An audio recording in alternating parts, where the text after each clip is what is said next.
Here we have a Rockwell 7V horizontal bandsaw. We have it hooked up to 115 volts and we're going to run it, show you that it works.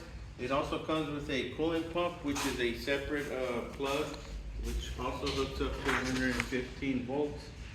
And right up here is your start. So you just pull up, or pull down, sorry. And this one right here controls your travel going down, so you want to loosen it. If you loosen it, it'll start traveling. And we'll get a little closer, and we'll tighten it up.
Okay, that is the Rockwell 7V horizontal bandsaw.